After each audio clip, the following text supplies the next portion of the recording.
ta vie ou à je ne sais quoi. Tu sais, quand tu souscris à un compte bancaire, il y a tout un contrat que tu signes avec plusieurs pages que tu ne lis pas à chaque fois.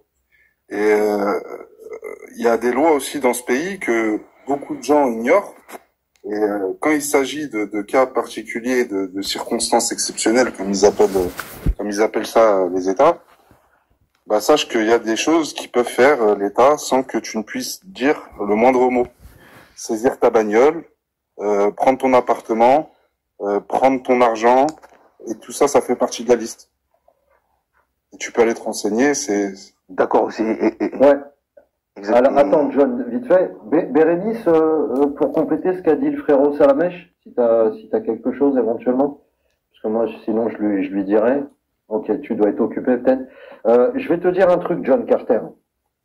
Frérot, dans le fond, on est d'accord avec toi. C'est-à-dire que toi, nous, on est tous pareils. On n'est pas des ministres qui gagnent 15 000 euros par mois. On n'est pas des députés ou des sénateurs qui gagnent. Tu sais, un sénateur, par exemple, c'est plus de 6 000 euros par mois.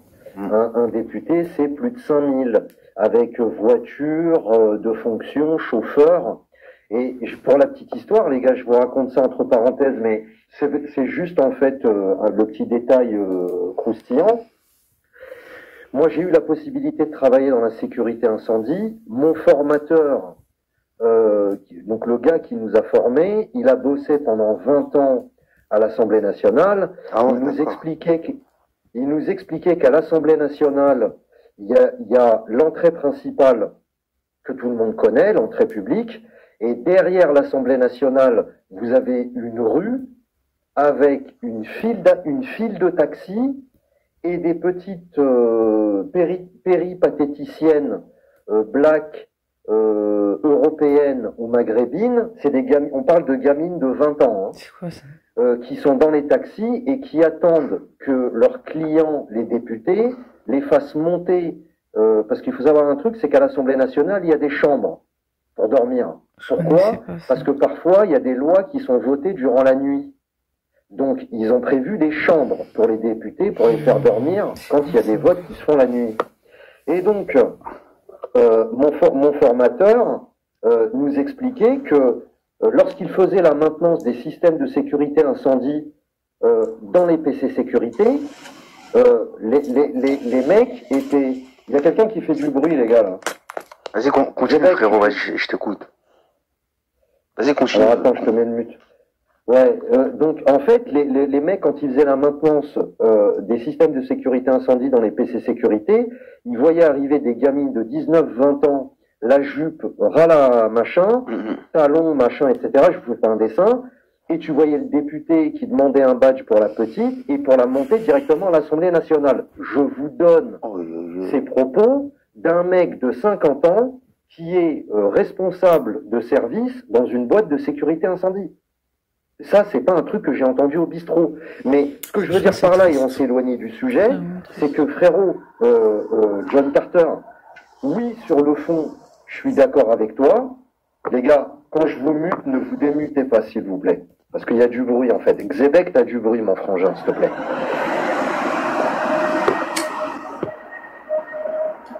Frérot, t'as du bruit. Je te remonte tout de suite, mon frère Shanks. Je vous dis, John Carter, oui, c'est dégueulasse, en fait, de confisquer l'épargne des gens qui ont bossé pendant 5, 10, 15, 20 ans, mais ils en ont rien à foutre. Il y a une loi qui s'appelle la loi Sapin 2. Ça, Sapin du nom du ministre de l'économie Michel Sapin, qui était le ministre de l'économie et des finances durant François Hollande. Et Michel Sapin, durant la présidence de Hollande, il a pondu une loi qui permet à l'État français de confisquer l'épargne des Français si l'État français est mis sous tutelle du FMI ou si l'État français fait faillite. Je vous rappelle le montant, en fait, de la dette de l'État français. Merci beaucoup, Shanks. Je te refais monter tout de suite, frérot, mais c'était juste que tu avais du bruit, frérot, je te refais monter tout de suite. C'est juste que la dette de l'État français actuel est insupportable. Actuellement, le FMI s'invite à l'Élysée, voire au Conseil des ministres, pour valider, alors non pas pour valider ou invalider le budget du gouvernement, mais en tout cas pour avoir un œil attentif et une oreille attentive au budget que prépare le gouvernement. Tu vois ce que je veux dire? Vas-y, John Carter, si éventuellement tout c'est une question assez, ça c'est pertinent parce que quand tu regardes bien, c'est-à-dire en gros, parce que là on fonce droit carrément dans le mur là, parce que en gros pour économiquement, c'est-à-dire pour rembourser leurs dettes, c'est-à-dire qu'ils sont obligés, tellement qu'ils ont plus de sous, ils savent plus aller où chercher, donc ils sont obligés d'aller chercher dans comment ça s'appelle, dans le plan d'épargne des gens, des particuliers.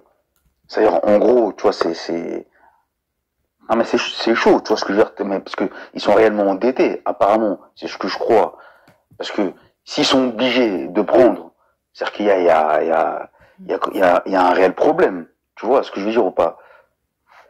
Moi je te parle sur le plan finance, économiquement. John, le rapport de la Banque de France, ça c'est une information que j'avais prise il y a 2 ans auprès d'un ancien analyste économique qui bossait à la BNP Paribas.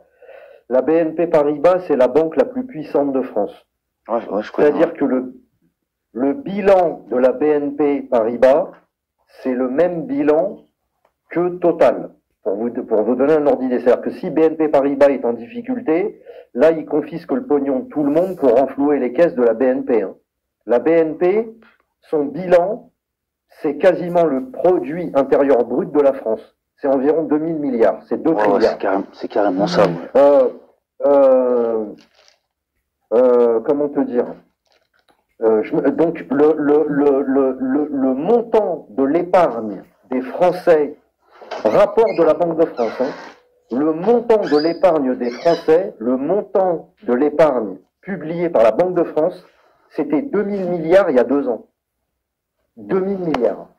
C'est-à-dire que si demain l'État français, qui a une dette de 3200 milliards, se voit être mis en difficulté, je peux vous mettre ma main à couper, qui réfléchiront pas. Ça se passera un vendredi soir quand les gens s'apprêteront à partir en week-end. Ils gèlent tous les comptes. Je vous le garantis. Allez-y les frères, si quelqu'un veut prendre la parole. Les gens ils vont devenir fous. Bérénice ou Arabe. S'ils font ça, c'est fini. Ouais, Arbe, c'est mieux. Qu'est-ce que je voulais dire? Je vais revenir. C'est intéressant ce que vous disiez, tous la Bérénice, tout ça là, toi ça va. En fait, ce qu'il faut comprendre, c'est que de toute façon, là, on va dans le mur, hein, on va foncer dans le mur dans pas très longtemps. Je vous la fais dans le mille. Hein, les gens qui achètent Ah, t'as un bruit, regarde. T'as un bruit, Xabek. En fait, ce qui se passe, c'est que plus les gens... en fait, ce qui se passe, c'est simple, c'est que à l'époque, la France, quand elle était sous le franc, elle s'empruntait de l'argent à elle-même. Elle s'empruntait à taux zéro, c'est-à-dire qu'elle fabriquait sa monnaie, et quand elle voulait faire débloquer un crédit pour la SNCF, pour des grosses sociétés, on va dire en France, elle le faisait à taux zéro. Donc si l'entreprise en question, elle empruntait, on va dire 1 milliard ou 2 milliards, elle pouvait très facilement le rembourser en très peu de temps, parce que c'était à taux zéro. Elle fabrique sa monnaie, d'accord, et elle l'a fait emprunter à taux zéro. Le problème, c'est l'arnaque de la zone euro. Dès qu'on est rentré dans la zone euro, et ça a été voulu par une politique internationale, hein, je veux pas rentrer dans le débat, hein, je l'ai dit en commentaire en bas, c'est pas le sujet, mais c'est ça le point essentiel en fait, d'ancrage de pourquoi on en est arrivé là. C'est-à-dire que la France et les autres pays de l'Union européenne, qu'est-ce qu'ils font maintenant? Depuis 1995, je crois qu'on est rentré dans la zone euro, ils empruntent avec des taux d'intérêt sur des marchés privés. Alors, quand tu empruntes, on va dire, je sais pas moi, 5000 € pour acheter une bagnole à taux zéro ou à 3,5, la différence, elle n'est pas énorme. On s'en fout. Tu vas payer un peu plus à 3,5, mais c'est pas grave. Mais quand tu empruntes 2 milliards à 3,5, ça n'a rien à voir avec 2 milliards à taux zéro, là. 2 milliards à taux zéro, tu vas les rembourser. L'entreprise, la grosse entreprise société, SNCF, etc., va la rembourser rapidement. Mais quand elle l'emprunte à 3,5, ça devient un siècle de remboursement, là. D'accord? Parce que le taux d'intérêt, c'est ce qui multiplie par le dividende, en fait, de remboursement. D'accord? Donc, ce qui se passe maintenant, c'est que la France, en réalité, elle est endettée, comme tous les autres pays, et ils sont tenus par les marchés privés. Des marchés privés. C'est-à-dire que même si demain, la France, elle décide de dire, je vais mettre en autosuffisance, j'en ai strictement rien à faire, l'Union Européenne, patati, patacouffin, je peux te le dire, parce que là, ils sortent les colonnettes et tout, même leur armée, elle pourra rien faire contre les autres pays du monde qui se font se liguer contre elle. C'est-à-dire que le système financier qui a été mis dans le monde par ces gens-là, il est tellement intelligent, il est tellement structuré, qu'aucun pays ne peut bouger le moindre orteil. Ils peuvent plus bouger, en fait. D'accord? Et la réalité, c'est que par rapport à ce que tu as dit, John, et c'est à ça qu'on va arriver, c'est qu'à l'instar de ces entreprises et de ces gens et de ces grosses sociétés qui ont fait des crédits avec des intérêts sur des marchés privés, on a les petits Français, pareil, qui sont stupides parce que ça fait des années qu'ils font des crédits pour acheter des appartements. Il y a 30 ans en arrière, par exemple, il y avait une loi qui t'interdisait c'est-à-dire qu'il y avait une loi qui t'interdisait de revendre ton logement, je crois, si tu n'avais pas remboursé entièrement le crédit, en fait, déjà, ce Giscard, tu fasses un crédit, et il fallait que tu rembourses quasiment entièrement ou la moitié déjà du crédit pour pouvoir prétendre de le revendre. Aujourd'hui, avec Sarkozy, sous Sarkozy, tu peux le revendre au bout de 5 ans. Donc, admettons, tu achètes un appart à 50 000 euros, avec le crédit à 3,5, ça te revient à peu près à 75 000 euros. 50 000 euros, on va dire, ça te revient à aller 55 000 euros, 60 000. Toi, tu vas faire ta culbute, tu vas le revendre à 70 000. Au bout de 5 ans, l'autre, il arrive derrière toi, il le rachète donc à ce prix-là. Il refait un crédit à 3,5. Qu'est-ce qu'il fait? La flambée de l'immobilier. Si tu veux qu'à chaque fois, tous les 5 ans, l'immobilier prend une claque, ça augmente, ça augmente, ça augmente. Et bientôt, tous ceux qui ont acheté des appartements à 1 million à Paris, là, etc., ça va être ce que moi j'appelle les Louis XVI de la farce. C'est-à-dire qu'à un moment donné, on va rentrer dans une récession où l'État français va venir les voir et leur dire « Eh mon coco, je suis désolé, t'as acheté ton appart 1 million, on va te l'hypothéquer à 300 000. » C'est soit ça, soit rien. Alors, et on comprend. Alors, je vais juste te donner, je te rien, mon frère Toufik, je vais juste te corriger une petite information, mais c'était intéressant ce que tu disais. En fait, c'était pas en 1993 que l'État français a commencé à emprunter sur les marchés financiers avec un taux d'intérêt qui n'était plus de 0. C'était en 1973. En 1973, exactement, il y a la loi. C'est encore pire. Ouais. Il y a la loi Rothschild. Il y a la loi Pompidou-Rothschild. D'ailleurs, je vous invite à lire le livre de Pierre-Yves Rougeron, qui a écrit un bouquin sur cette loi du 3 janvier 1973. Alors, coïncidence ou pas, devinez quelle est l'année à laquelle l'Assemblée nationale a voté son dernier budget en équilibre. 1974. C'est-à-dire que 1974, c'était le dernier budget en équilibre où la France n'était pas en déficit. Le 3 janvier 73, c'était Pompidou à l'époque qui était président de la République. Il te fait pondre la loi Pompidou-Rothschild qui interdit à l'État, à la Banque de France, d'imprimer de l'argent pour prêter à l'État français quand l'État français avait des besoins.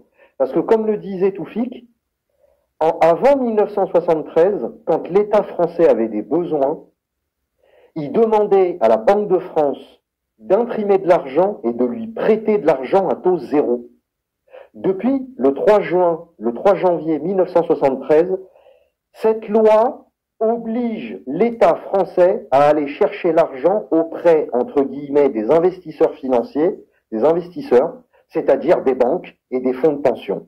Et depuis 73-74, la dette ne fait que d'augmenter.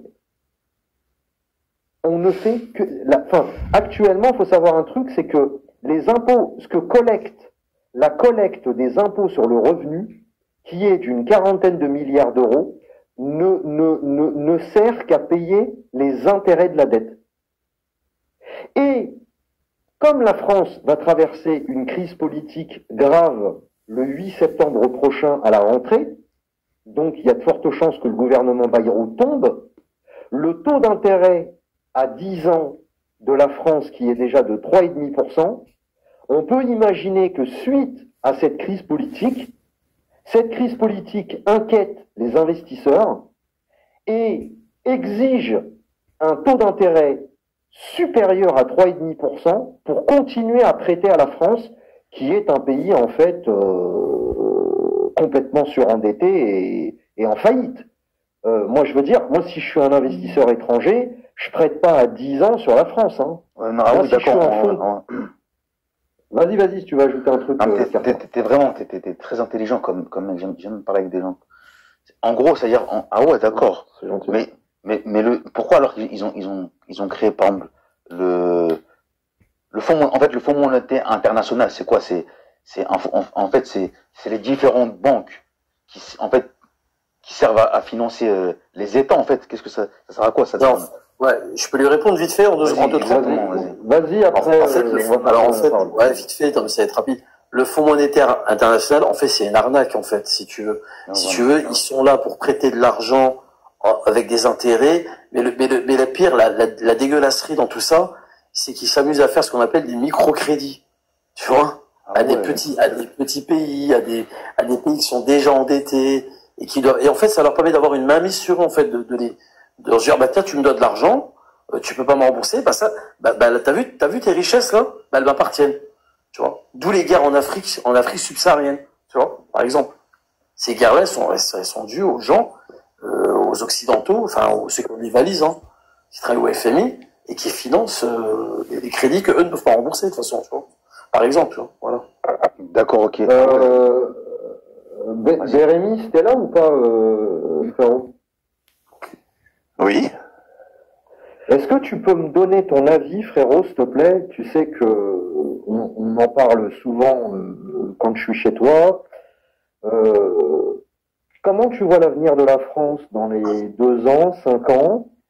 Et après, éventuellement, finir sur le FMI, parce que John Carter nous posait la question de qu'est-ce que le FMI et à quoi ça sert, quoi. Comment tu vois l'avenir en France dans les 2 à 5 ans à venir, même si moi je le sais, mais c'est pour le faire partager à nos spectateurs. Juste avant que tu répondes, les gars, est-ce que vous pourriez me donner un petit coup de pouce, s'il vous plaît, en tapotant et en partageant le live, afin de faire profiter un maximum de spectateurs de cette discussion que je trouve intéressante. Vas-y, je t'en prie, Bérémis.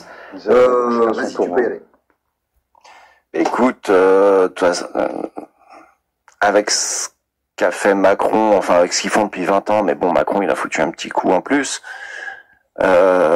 C'est clair qu'ils veulent nous endetter jusqu'à l'os. Et à un moment, ça va claquer.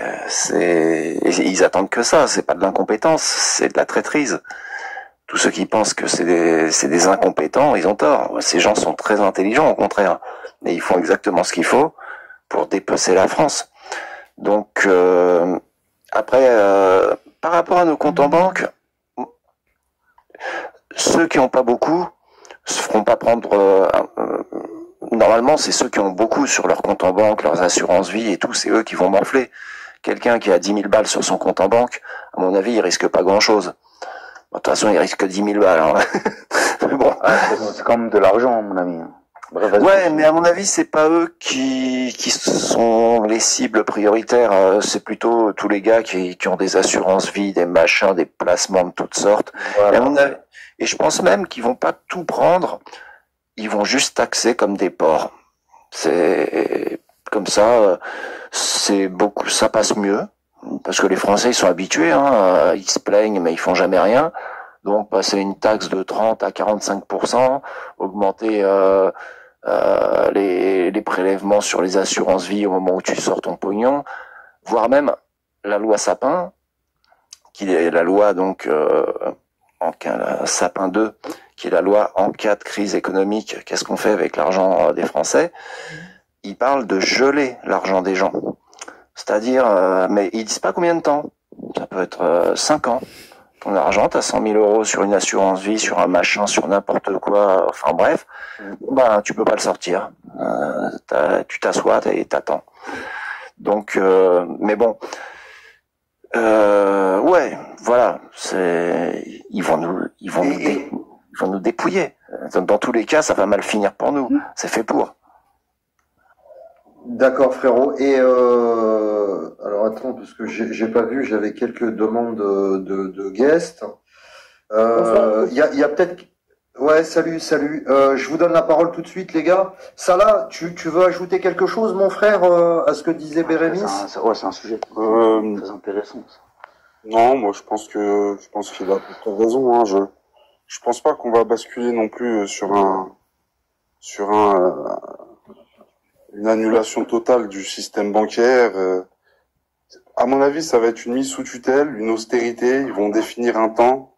Ils vont dire voilà, un peu comme le Portugal, 10 ans, je crois, ils avaient fait. Ils vont définir un temps où, pendant ce temps-là, les gens vont bosser littéralement pour l'État. Les droits sociaux vont être fortement réduits au maximum. Et tout ce qui est les gros capitaux, à mon avis, ouais, ils vont être fortement taxés. D'ailleurs, à mon avis, il y aura une fuite des capitaux aussi. Hein. Avant tout ça, ceux qui ont du fric vont sûrement déplacer tout ça un petit peu avant. Donc, à mon avis, ceux qui vont rester, ouais, ils vont se faire déplumer. Mais je pense plutôt quoi, ils vont réguler, c'est-à-dire qu'il y aura sûrement un montant à ne pas dépasser par semaine. Ouais, En termes de retrait. Si t'as 15 000 euros, tu pourras peut-être retirer que 100 euros par semaine. Ça leur permettrait eux de gagner du temps et de travailler avec l'argent des gens, quoi.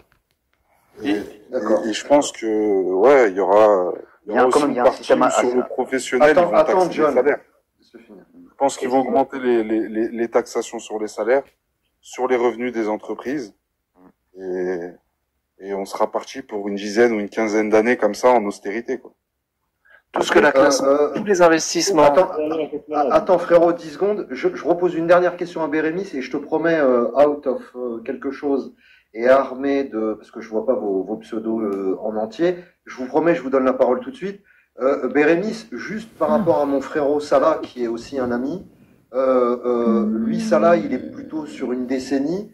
Bérémis, toi, sur le délai où ils vont vraiment parce que, attention les gars, parce qu'on est déjà à l'os au niveau des prélèvements obligatoires, au niveau des entreprises, on est le pays le plus taxé du monde. Tu vois une décennie, toi, ou tu vois 2 à 5 ans avant que vraiment ça chauffe vraiment pour nous et qu'il y ait une guerre civile, quoi. Il va dire 2 ans des élections. Bah, la guerre civile, c'est encore autre chose. Il y a la crise économique et la possibilité de guerre civile.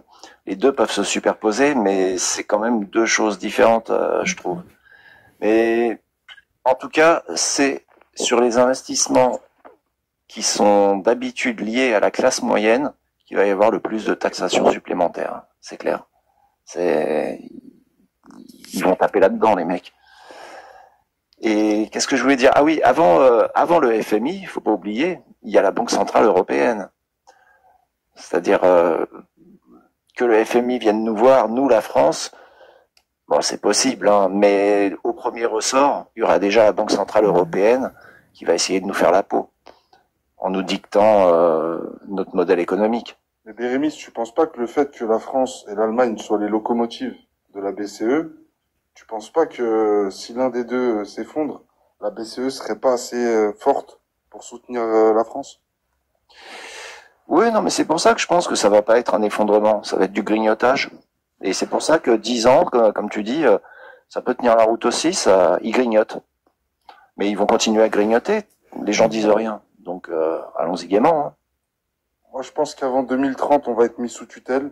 Ouais, c'est Ça vrai. sera le FMI, à mon avis, avec une grosse emprise des Américains sur la France, comme ils l'ont commencé déjà, avec l'aide de Macron et de Sarkozy auparavant aussi. Je pense que ouais, la BCE, oui, ils seront là, mais ça va plus affaiblir toute l'Europe qu'autre chose. Je pense que le FMI va prendre le relais sur la France. Et ça va être catastrophique, hein, parce que qui dit FMI dit oublier tout ce qui est droit social, etc., etc. Hein. On va passer sur de l'international, sur du American, Et c'est marche ou crève, hein, la devise chez eux. Il n'y a pas de Mais c'est droits sociaux, ça n'existe pas. Mais c'est pour ça que si on a pour ceux qui ont des sous de côté, ou bien qui ont parce que on dit, il y a des gens, ils disent, oui, moi, j'ai pas grand chose et tout. Mais ce qu'il oublie de dire, c'est que son frère, sa sœur, ses parents, C'est ça. eux, ils ont quelque chose. Donc, en fait, il le sait pas, mais s'il prend au niveau de sa famille, ouais, il y a à perdre. Donc, s'il a des frères, des sœurs qui, eux, ont réussi dans la vie, on peut mettre de l'argent de côté et tout, bah, il faut les prévenir. C'est pas parce que t'as rien que autour de toi, ta famille, elle va pas morfler. Ouais, tu peux toujours réveiller tes amis, tu peux réveiller tes collègues de travail, ton entourage, ouais, ta famille. Et moi, je trouve, enfin, voilà, hein, la clé, si on veut se mettre à l'abri, il faut débancariser. Et si on peut pas tout débancariser, il faut débancariser au moins une partie. C'est au moins 30%, 50% si possible. Bah, en fait, nous, c'est ce qu'on essaie d'expliquer un peu avec sa dame ces derniers temps. C'est qu'on table sur une rupture dans quelques années. Donc, ce qu'on leur explique aux gens, c'est d'essayer de sécuriser à l'étranger quelque chose. Tu vois? Essayer de viser un endroit. La Suisse, hein, la Suisse, c'est là où on est. Apparemment, les gens ils partent tous en Suisse parce qu'apparemment, je sais pas après, est-ce que c'est un nouvel Eldorado? Certaines Ah, personnes. mais la Ouais, Suisse, mais John, la Suisse, le problème, c'est qu'ils sont pas bêtes et à un moment donné, ils vont fermer. Effectivement. Là, Non, ils mais ont moi, effectivement j'en ai besoin Les gars, de l'étranger pour servir de main d'œuvre, parce qu'il y a pas mal d'emplois à ouvrir. laisse-moi finir et puis tu vas Ça prendre va la chauffer parole. pour la France. Faudra pas compter aller en Suisse, hein, parce que ça va être fermé. Et puis, si du genre, si t'as 50 000 balles à sécuriser, c'est pas la solution, la Suisse. Les Suisses, ils vont devoir venir, ils vont rigoler, il va rien se passer, quoi. Exactement, surtout que les loyers là-bas, c'est super cher, la bouffe, la vie. Effectivement, il y a 50 ça 000 euros en aussi. Suisse. En fait, pour aller en Suisse, les gars, il y a Olivier de la Marche que Bérémis et moi on connaît bien, qu'on suit depuis 2009, qui est je pense que Bérémis est d'accord avec moi, hein, c'est quand même un mec sérieux. Lui, il a ouvert un family office en Suisse. Il a fui la France lui-même, mais je pense qu'Olivier de la Marche, tu peux pas venir le voir avant 100 000 balles. Hein. Il l'a déjà dit. C'est-à-dire que, en gros, si tu veux planquer ton magot en Suisse, faut vraiment que tu en aies beaucoup, beaucoup, beaucoup. C'est-à-dire 100 000 et au-dessus. Si tu as moins de 100 000, c'est pas la peine d'aller en Suisse, les gars, hein, vraiment. Je vais donner la parole enfin à Out of quelque chose, et puis après ce sera à Armé. Je pense que Armé, il va dire un truc qui va te plaire, Bérémis. J'ai lu les commentaires. Vas-y, Out. merci pour la parole. C'est out of memory. Pour quelque chose. D'accord. C'est ça. Oui, après, je peux vous dire que vraiment pour la Suisse, c'est la fin en fait vraiment du secret bancaire. La Suisse, il va partager en fait les enfants avec l'ordre. Après, moi, la solution, vraiment, avec tout ce qui se passe en France et tout ça, la solution, moi, j'ai une solution qui est vraiment radicale. C'est pas, en fait, c'est pas ma propre, en fait, solution, mais il y a d'autres gens, en fait, qui l'ont évoqué, mais c'est la disparition, en fait, du cash. Si tu fais disparaître, en fait, du cash, ben, là, vraiment, tu vas faire beaucoup en fait, d'économies. J'ai pas compris exactement. J'ai pas tout compris, ouais. Viens, on gagne du temps, out of memory. Non. Ouais, je suis désolé, out of memory, on était sur un niveau de discussion qui était assez élevé. Les gars, on est 135. Est-ce que vous pourriez nous donner un petit coup de pouce, s'il vous plaît, au niveau du tapotage? Ouais, Je vous exactement. remercie beaucoup. Après, ça dame, moi. Ouais, vas-y. Et puis après, je donne la parole à Armé. Vas-y. Vas-y, Armé, vas-y. Parle avant moi, c'est peut-être quelque chose. Si t'as quelque chose à dire, dis-le, parce que moi je vais être peut-être un peu plus longtemps. Bah, le truc, c'est, je comprends pas pourquoi, en fait, c'est-à-dire que, il y a pas un, comment dire, en fait, le ministère des Finances, il sert à quoi? Le ministre des Finances, si c'est pas lui qui fait mal son travail, après, non mais, bien sûr, Vas-y, après, ça va, vas-y. Vas-y, vas-y. Je crois que lui aussi va porter Non, mais plainte. parce que, vas-y, Armé, si tu veux, c'est l'occasion de parler. Si tu veux, je Vas-y, veux Armand, vas-y, répondre envoie, envoie. à notre frérot. Je l'aime bien, John Carter. Voilà, je Ouais, l'aime je sais bien. pas, ouais. Je sais pas s'il faut que je réponde quelque chose. S'il dit que le ministre des Finances il fait pas son travail, moi Non, mais t'as pas compris, en fait. Ah, il voulait savoir à quoi sert le ministère des Ouais, parce que Finances. si le président, il est en haut, après le premier ministre, après, il y a normalement t'as des personnes, normalement, qui travaillent dans la fonction. Ouais. C'est-à-dire que le budget du pays, c'est-à-dire le PIB, comme le produit national brut, les deux, dans l'économie. C'est-à-dire que t'as les mecs, t'as vu, qui sont là, normalement, pour contrôler. C'est comme les agents du fisc, tu vois. Alors, à ne Bon, pas, tu vois. alors, attends, John. Attends. Donc, toi, en fait, mais c'est pas grave, hein, on va pas se moquer Bon. de notre frérot. John, on va dire que c'est le citoyen un peu naïf qui pense que nos gouvernants sont là pour notre bien et que c'est des gens très intelligents et il comprend pas, à juste titre, comme beaucoup de Saddam, il est citoyens, trop il n'est pas le seul, il ne comprend pas comment ça se fait que des énarques qui sont considérés comme l'élite de la société française, parce qu'on nous a expliqué depuis Lui-même, il toujours affirme parfois que je suis pessimiste ceux qui et nous je gouvernaient l'affirme, étaient beaucoup plus intelligents que nous, il ne comprend pas comment ça se fait que, au bout de 70, 80 ans de règne des énarques, comment ça se fait que la France, l'état des finances publiques françaises est au bord du précipice. Alors, est-ce qu'il y a quelqu'un qui se porte volontaire pour expliquer à notre frérot? Je peux répondre juste 5 secondes, mais après, la longueur de l'explication, Vas-y, je la Toufik. poserai à quelqu'un. Tu sais, John, je suis exactement comme toi. Moi aussi, je comprends rien. J'ai envie de te dire, ce qu'ils font à l'Assemblée nationale, les ministres, etc., c'est un Talmud enveloppé dans une énigme, enroulé dans du catéchisme, sous forme de blabla joyeux. C'est tout ce qu'ils font. Justement pour que toi et moi, on comprenne jamais rien ce qui se passe. Voilà, je laisse la parole à quelqu'un qui va développer avec nous. Les frères, il y a quelqu'un. Vas-y, Armé, parce que sinon tu parleras jamais. Allez, vas-y.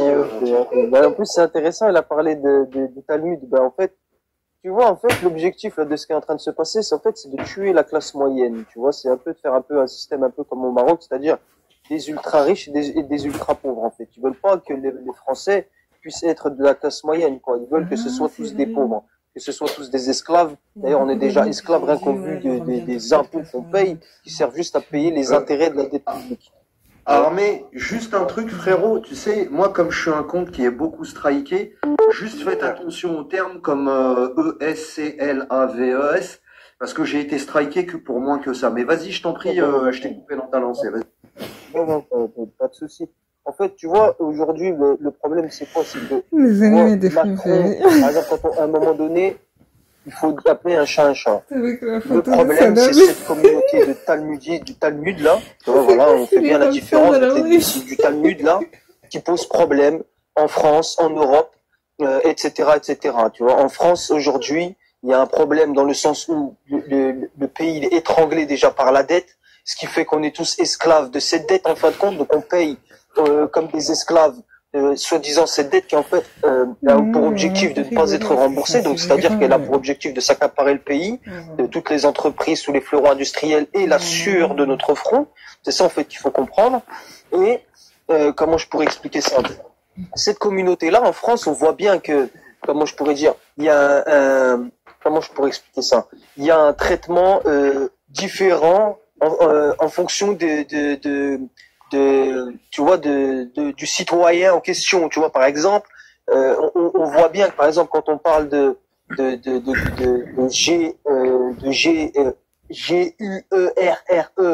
G-U-E-R-R-E-C-I-V-I-L-E, voilà, comme ça vous m'avez compris, voilà.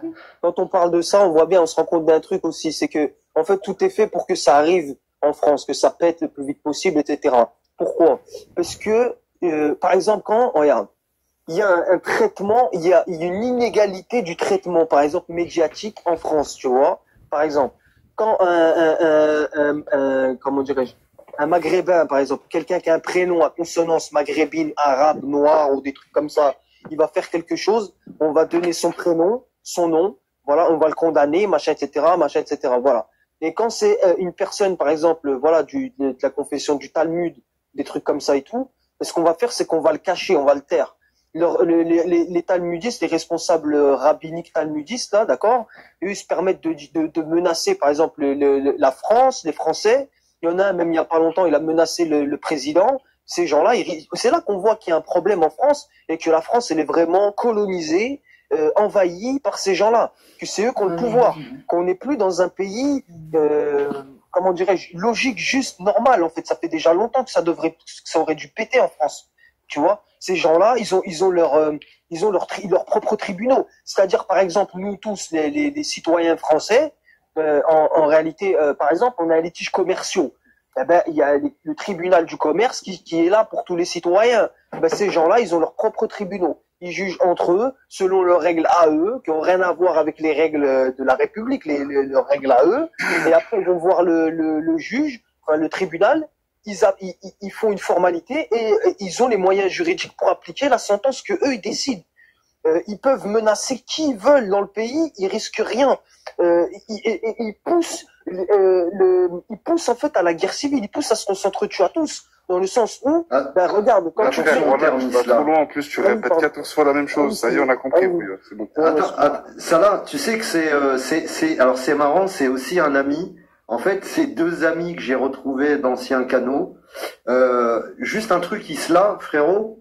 Tu sais, TikTok, c'est pas vraiment de ta faute parce que sur cette plateforme de TikTok avec Salamèche, on s'est rendu compte que c'était une plateforme qui était extrêmement restrictive et dont la liberté d'expression il n'y a pas de liberté d'expression sur TikTok. C'est-à-dire qu'ils ont des bots et dès que tu prononces des mots sensibles, paf! À un moment donné, tu es en train de parler, tu te rends compte qu'ils ont coupé le live. Donc, faites super attention à vos termes. Je te demande juste de conclure, Isla, enfin, Armé, parce que c'est super intéressant, mais comme tu es quelqu'un comme moi qui parle avec ton cœur, effectivement, bah, tu comprends pas pourquoi TikTok nous truc. Mais vas-y, frérot, je te laisse la conclusion, et c'est super intéressant. Fais super attention aux termes, frangin, vas-y. Moi, je fais attention, de toute façon, j'en ai pas pour longtemps. Donc en fait, on se rend bien compte que voilà, il y a une certaine communauté, parce que ça on n'en parle jamais. Moi, je suis désolé. Si vraiment ceux qui aiment la France, si vraiment on aime la France et qu'on veut le bien de la France, à un moment donné, il faut pointer ce problème-là. C'est pas possible. On peut pas laisser des gens se prendre pour les rois du monde ou des gens au-dessus des autres, etc. Et que même ils peuvent menacer, faire des choses que nous on peut pas se permettre le quart du dixième, du millième de ce qu'ils disent.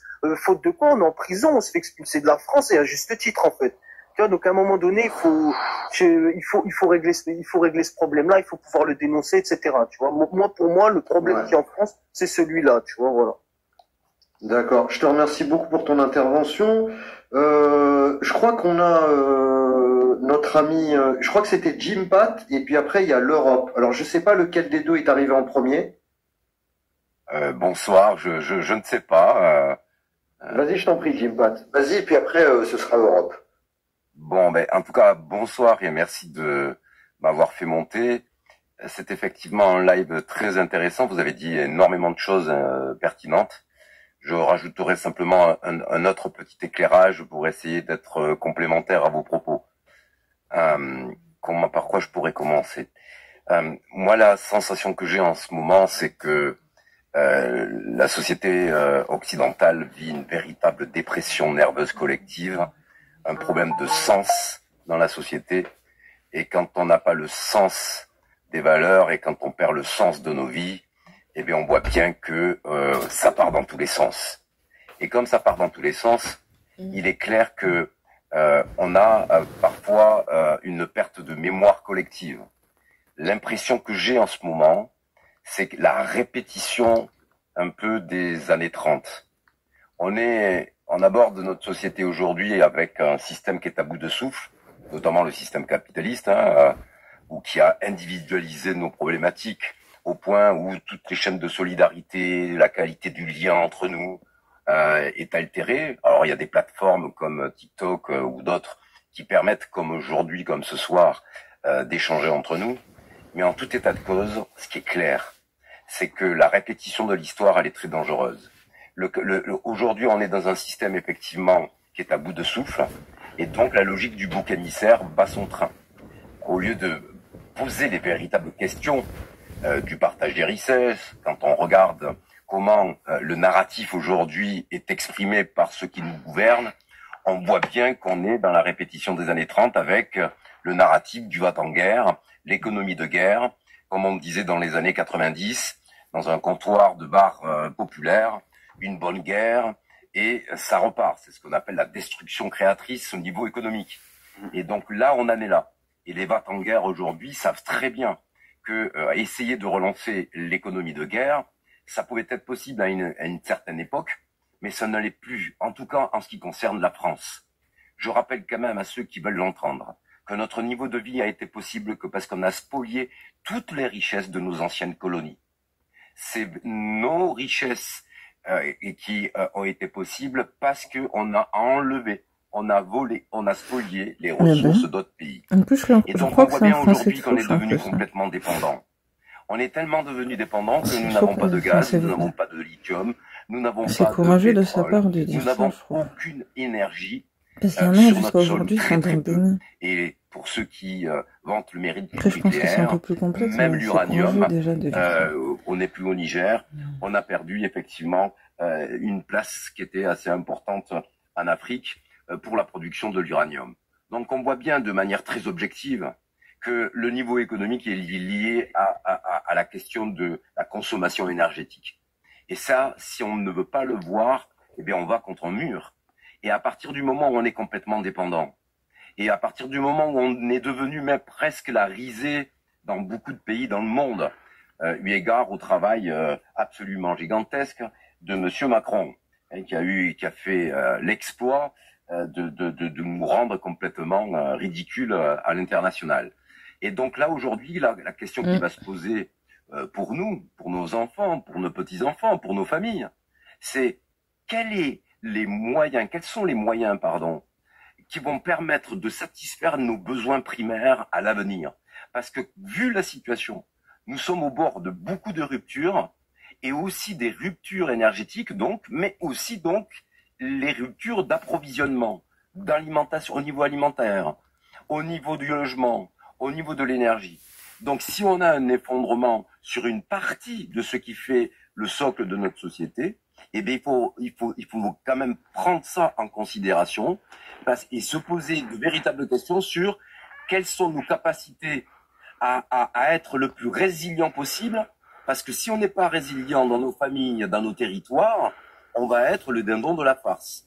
Moi, demain, je sais que pour continuer à vivre, j'ai besoin de boire et de manger. Et donc, même si vous avez, comme disait Bérénice, une stratégie pour mettre au chaud votre argent, je n'ai jamais vu quelqu'un qui avait faim manger un lingot d'or ou un billet de 50 €. Donc, la question du pouvoir d'achat, de notre capacité à pouvoir acheter des choses, n'est possible que dans un environnement où on continue à produire des choses. Or, aujourd'hui, les grands trusts internationaux sont en train même de s'accaparer des terres agricoles, et jusqu'à preuve du contraire, c'est bien les 40 centimètres de terres agricoles qui permettent la vie. Et donc, si ce sont ces 40 centimètres qui permettent la vie, au moment où on a perdu toute capacité de production locale, eh bien ça va devenir un enjeu majeur. Et si on a des investissements à faire, c'est pas dans une bagnole, c'est pas dans des marques. Si on a des investissements à faire, c'est sur du savoir-faire, sur de l'autoproduction et sur revenir à des choses qui sont basiques, mais centrales. C'est la question de l'alimentation et de l'énergie. Ok. Oui, mais ça, on est équipé pour ça. C'est-à-dire, ce que tu décris, c'est juste que on nous l'a abîmé. Mais bon, on a ce qu'il faut, quoi. C'est-à-dire, il faut juste avoir un gouvernement qui soit pas rempli de traîtres et ça roule. T'inquiète pas qu'on n'a pas besoin de l'uranium du Burkina Faso pour faire ce qu'on a à faire. D'ailleurs, la plupart de l'uranium qu'on prend, c'est du Kazakhstan. Mais enfin, c'est un discours très de gauche que tu nous as fait. Et non. Là, c'est un discours pour moi. Alors attendez. La dichotomie entre la droite et la gauche. Je dis simplement des choses qui me semblaient centrales. Quoi. Jim, 10 secondes. Je savais, Bérénice, que ça allait te plaire.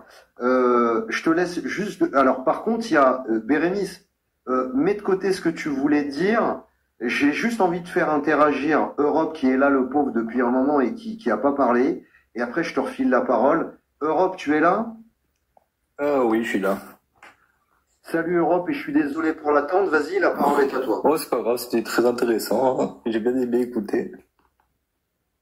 Alors vas-y, je t'en prie. Pour revenir sur la dépendance, bon, bah, moi, c'est assez explicite. Je pense elle est pour vous. Est-ce que, du coup, vous êtes souverainiste, vous aussi? Moi, oui. Bérénice aussi. Je pense la plupart d'entre nous, oui. Oui. Enfin, je parle pas pour eux, mais bon, enfin, sauf éventuellement Jim Pat, je sais pas ce qu'il en pense, mais vas-y, enchaîne, sinon tu pourras jamais parler. Vas-y, enchaîne. Ouais, ok. Alors, en fait, sur la question, déjà, il y a eu un truc qui a été abordé, c'est la perte d'influence en Afrique, qui a causé du coup la dépendance qu'on a maintenant. En fait, la dépendance qu'on a aux matériaux. Désolé, j'ai du mal. Vas-y, y a pas de souci, cool, hein, tranquille. T'es dans ton salon. Oui, non, c'est juste qu'en fait, du coup, moi, je pense en fait ce que John appelait de l'incompétence. Moi, je pense que c'est fait exprès. J'appelle ça de la corruption, tout simplement.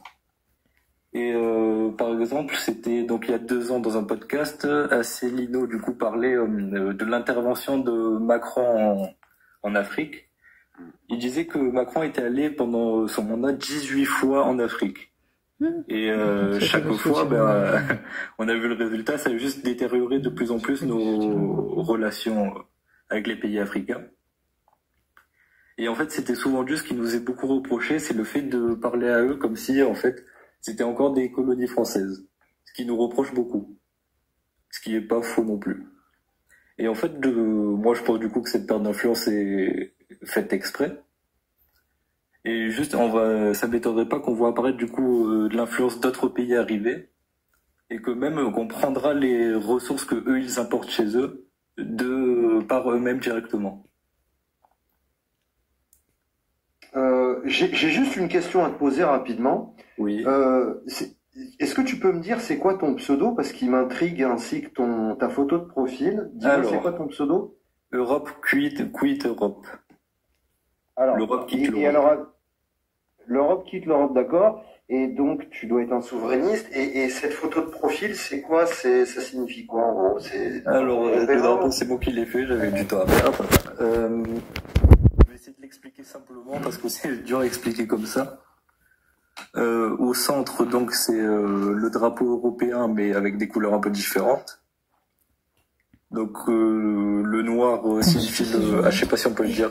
Bon. Je l'ai dit dans plusieurs lives, donc le fascisme, tout simplement. Les étoiles rouges, donc c'est pour les États qui sont encore dans l'Europe. Ah ouais, d'accord. L'encadrement, on voit que c'est en blanc, mais c'est aussi entouré par du rouge. Donc le blanc qui entoure, c'est l'État. Moi, je vois pas les détails. Et les petites lignes rouges qui entourent encore l'État, c'est le peuple. Donc c'est le peuple qui reprend le contrôle de l'État, qui bloque l'Europe. Et du coup, les étoiles en dehors, c'est les pays souverains. Alors, toi, tu es pour le Frexit, et j'imagine que tu es un grand fan de Asselineau, qui prône via l'UPR le Frexit, c'est-à-dire la sortie de la France de l'Union européenne, c'est ça? C'est ça, en gros. J'arrive pas à focaliser. D'accord. Alors moi, je voudrais juste renvoyer la balle à Bérénice. Bérénice, je sais pas si t'es là. Oui, oui. Je trouve, alors c'est vraiment pas une critique, messieurs, que ce soit Europe Quit Europe ou Jim Pat, ne le prenez pas personnellement, messieurs, mais je pose la question à Bérénice, c'est quand même fou que la France, qui est la 7e puissance économique du monde, faut savoir un truc, c'est que les Français, la France, même si c'est un pays qui est décadent, c'est-à-dire qu'elle a dégringolé. Elle était 5e puissance économique du monde il y a 20 ans, et que là, tous les 3-4 ans, elle descend d'un cran. Pour moi, la France, sur ces 1500 dernières années, et c'est un franco-algérien qui vous le dit, c'est pour dire, mon père est algérien, mes ancêtres sont algériens, ma maman est algérienne, je suis né en France, j'ai grandi en France, et c'est grâce à la France que on a eu un niveau de vie 10 fois supérieur à mon pays d'origine. même si j'adore mon pays d'origine, j'adore mon pays, l'Algérie est mon pays, mais c'est un franco-algérien qui vous le dit. John, tu fais du bruit, frérot. Désolé. Je vais couper ton micro. Je considère la France, le peuple français ou la France, comme un des pays qui a eu le plus de génie scientifique, littéraire, Ça, c'est vrai. et qui a eu et le génie J'avoue, militaire maman, j'en aussi, parle pas, mais un j'avais des remarqué pays les dans plus des... géniaux de l'humanité, on va dire, sur ces à 2000 travers dernières des années. livres, les cours et tout, Comment un j'avais pays remarqué. aussi génial? Parce que faut voir en fait ce que la France sort en termes de tronche, quoi. Vous avez Descartes, vous avez des Pascal, génies de l'informatique Poincaré, français qui Pierre et s'exportent aux Marie Curie, tout États-Unis. ça. Vous avez des mecs Surtout au qui niveau sont des génies scientifique, de c'est la intéressant. cuisine, de la pâtisserie, de Parce la, que enfin, bon, au l'art, niveau le des luxe. écrivains, je veux pas être La France, c'est méchante, un pays mais extraordinaire. par contre, il y a Je des suis écrivains qui ont super écrit des trucs qui étaient pas terribles. Mais au niveau Ma question, elle est scientifique, pour c'est toi. vraiment intéressant. Comment ça se fait qu'il y a beaucoup de Français qui sont encore très regardants sur la relation ou qui sont inquiets de la dégradation des relations entre la France et l'Afrique, quand on sait ce qu'est capable de sortir, de produire et de créer la France toute seule? Comment ça se fait qu'il y a des Français qui sont encore inquiets de ce qui se passe entre la France et l'Afrique? Ils devraient s'en foutre. Moi, c'est ce que je pense. Qu'est-ce que t'en penses, Bérénice? En fait, je pensais à ce que disait notre ami, je me souviens plus de son nom là, auquel j'ai dit que c'était un discours un peu gauchiste, en tout bien tout honneur, hein, c'est-à-dire sans vouloir insulter quoi que ce soit. Enfin, c'était tendance victimaire vis-à-vis des populations africaines, ce qui est vrai. Mais ce qu'on peut rajouter, c'est que si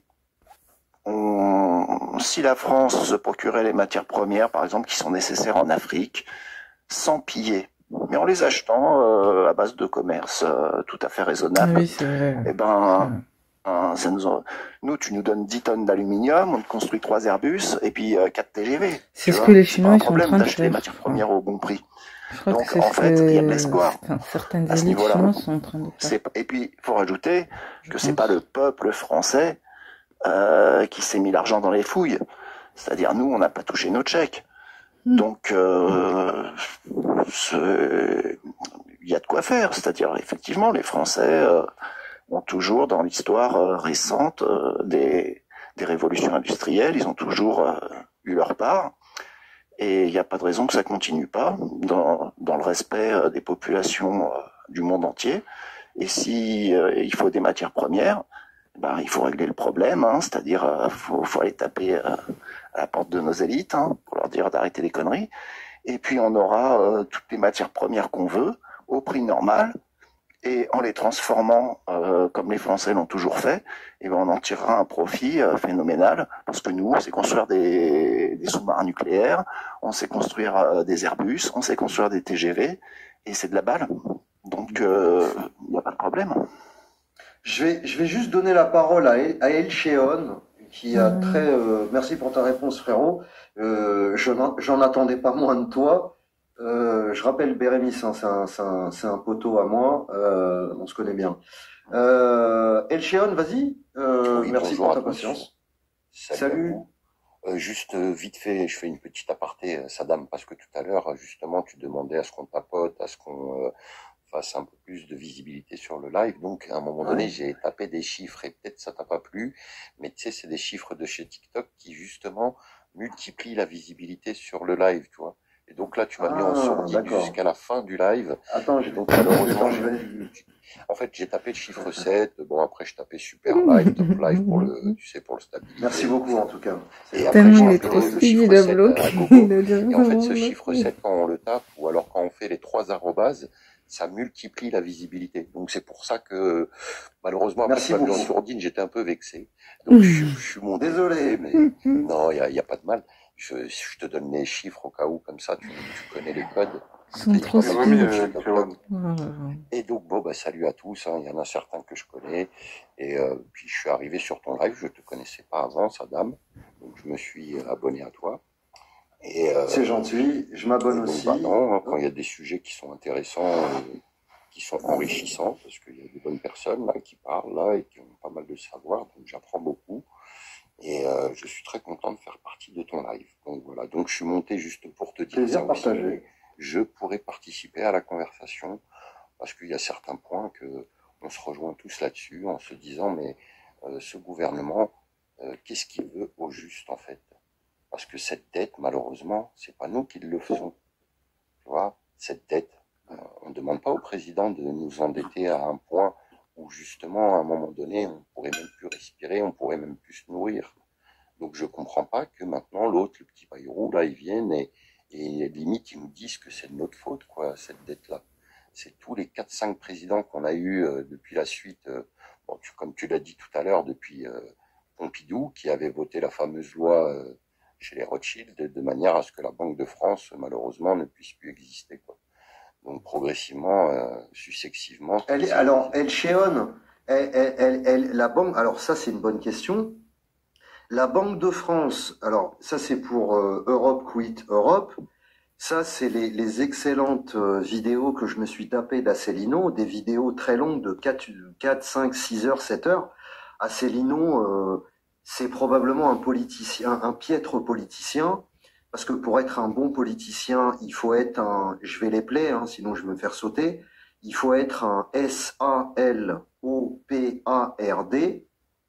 sauf que lui, il est trop naïf.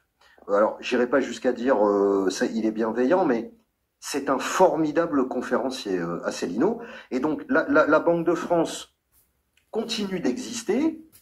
Et figurez-vous que, après je vais pas rentrer dans ça parce qu'après on va s'éparpiller, mais juste pour ton information, Elchéon, bien que l'État français soit obligé d'emprunter sur les marchés financiers et que la Banque de France ne sert un peu à rien, en réalité elle a un grand rôle encore à assurer, mais elle existe toujours. C'est juste pour te rappeler ça. Vas-y Elchéon.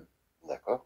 Donc moi je me dis à un moment donné, comment on devrait faire pour leur dire, mais c'est pas nous qui avons mis ce pays dans cet état. C'est vous qui avez donné et partagé tous les milliards, vendu toutes nos sociétés qui nous rapportaient de l'argent. Donc à un moment donné, je me dis, mais quand est-ce que nous, peuple, on va vraiment se mettre en colère? Parce que comme vous l'avez dit tout à l'heure, ça s'appelle de la trahison. Tous ces présidents successifs, ils ont trahi le peuple français. Qui se bat, qui se réveille tous les matins, chaque jour, pour aller justement mettre un morceau de pain à table, pour avoir un minimum de richesse, non, je dirais pas de richesse, mais un confort de vie pour nous, nos enfants, nos parents, qui malheureusement touchent des retraites de misère. Et je me dis, mais qu'est-ce qu'il faudrait qu'on mette en place pour leur faire comprendre qu'il est hors de question qu'on paye 1 centime de cette dette? Parce que je sais qu'apparemment, ça s'est fait en Islande.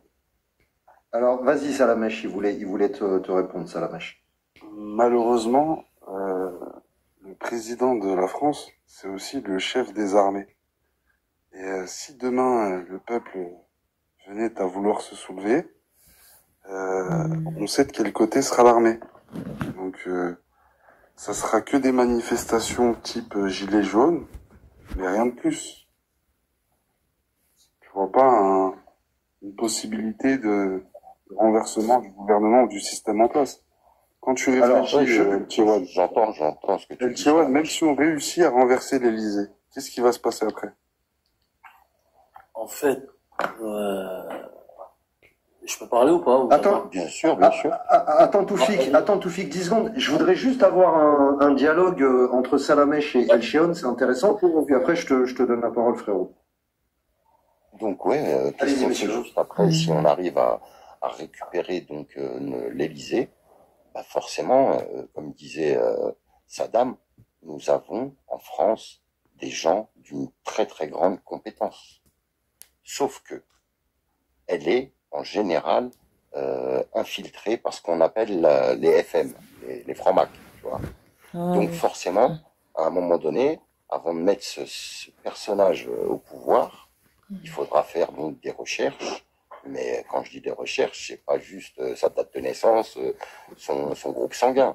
C'est de quelle famille il vient, quel niveau d'études, à quel groupe tu appartiens, quel est ton intérêt de gouverner le pays et pour qui le fais-tu, tu vois. Donc forcément, ça va pas être simple. Salamèche, je suis totalement d'accord avec toi, mais sauf que faut savoir que si on laisse les gouvernements successifs qui vont arriver dans le futur, ils auront exactement le même état d'esprit que le petit macroniste, là, ça veut dire détruire la France, détruire le français, et bien sûr, chaque gouverneur de l'Europe sont en train de s'occuper de chacun de son pays.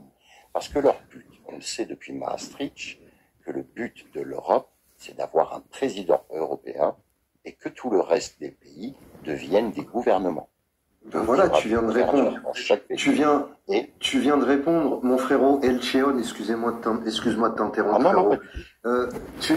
Moi, je suis content de ce qu'a fait Salamèche, c'est que il t'a poussé à creuser ta propre réflexion et t'as abouti exactement à la conclusion, non pas qu'on souhaitait, mais à un moment donné, t'as dit, il faut en somme, il faut se révolter parce que c'est inadmissible qu'on nous demande de rembourser une dette.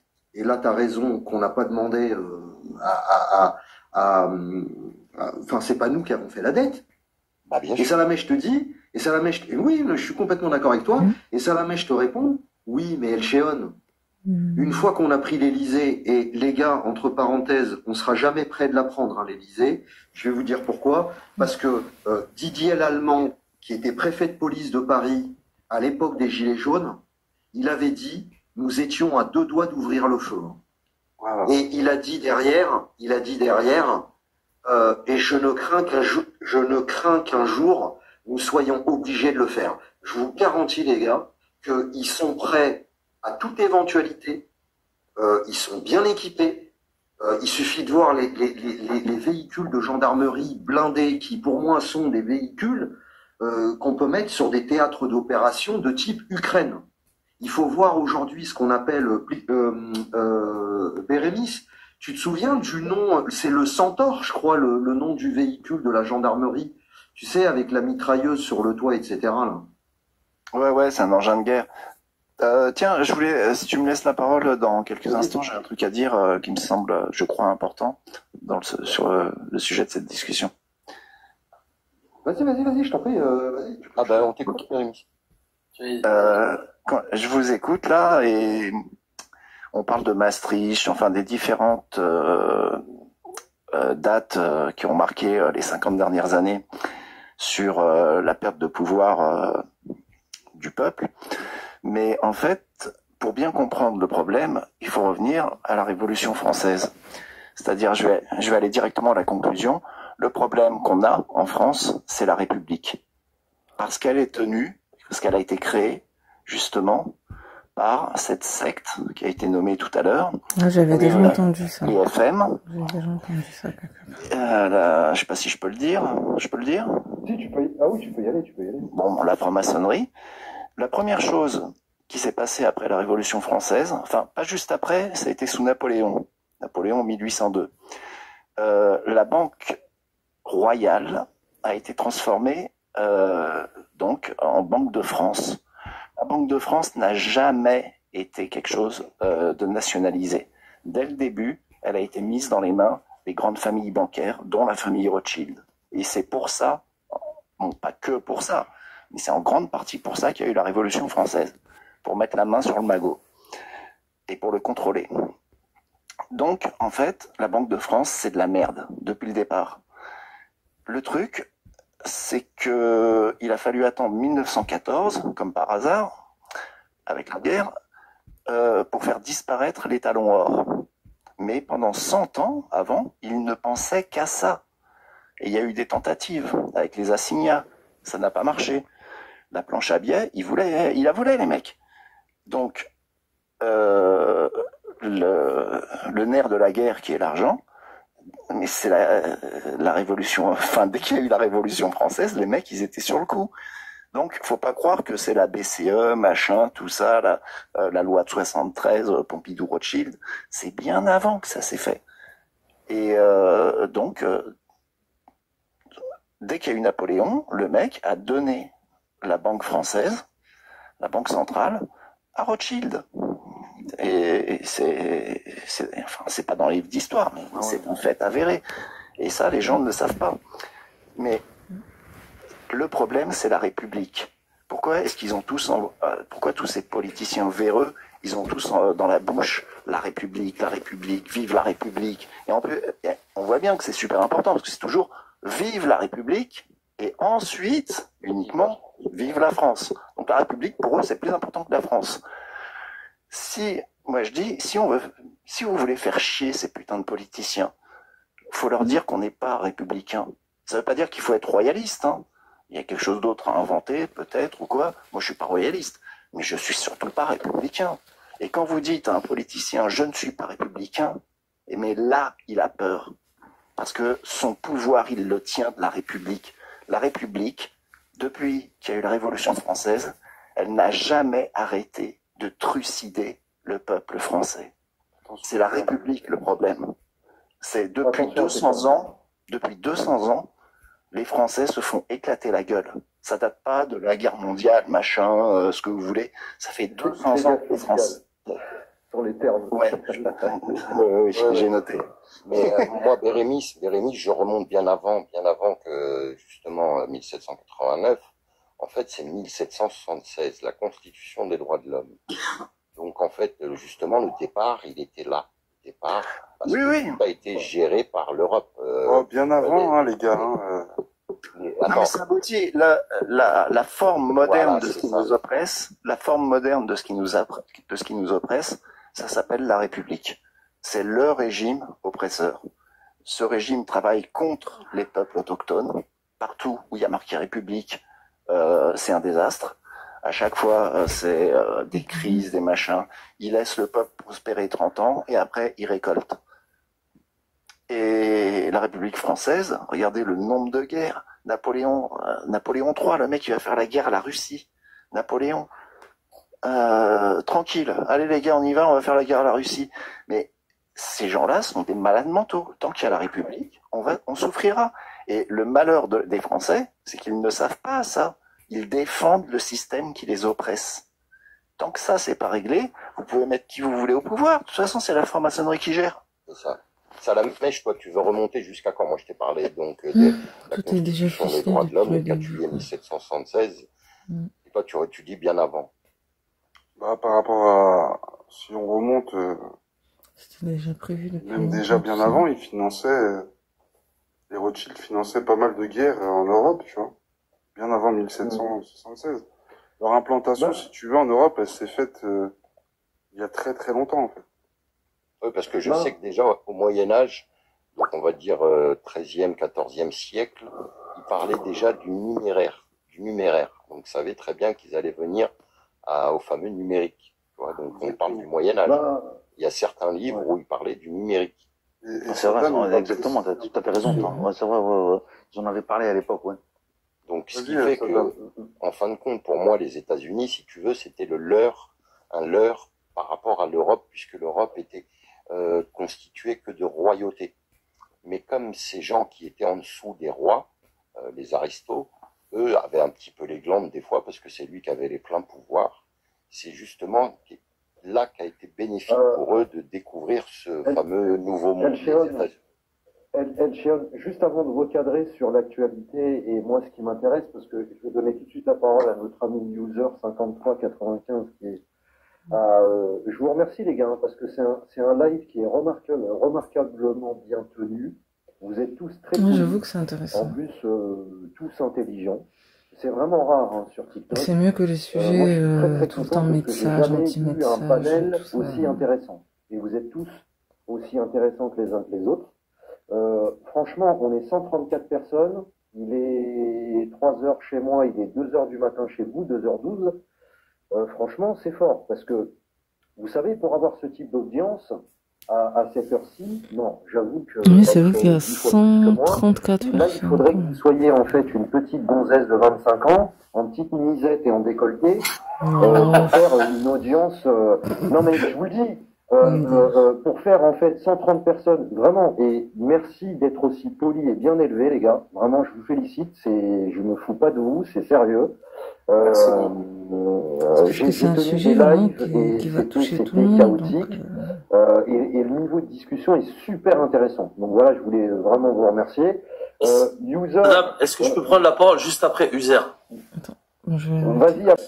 Alors User, on va être poli et on va lui donner la parole. User, tu es là? User, est-ce que tu es là? User?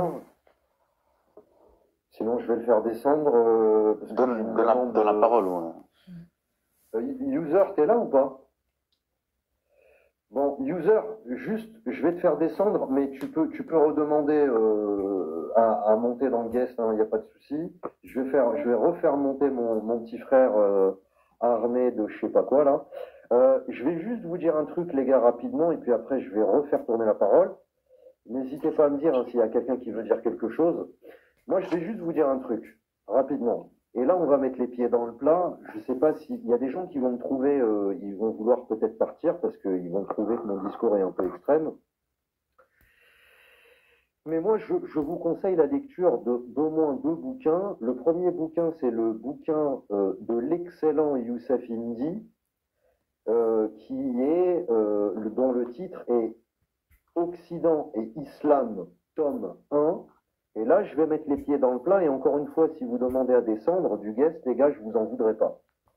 Mais il y a un moment donné où j'ai découvert des choses dans ce bouquin. Donc, il y a ce bouquin de Youssef Indy de Occident et Islam, tome 1, Genèse et origine du messianisme kabbaliste. Et là, il envoie du très très lourd. Youssef, un jeune historien marocain de 36 ans que je trouve extraordinaire, et c'est un des meilleurs spécialistes de la question avec Pierre Hillard.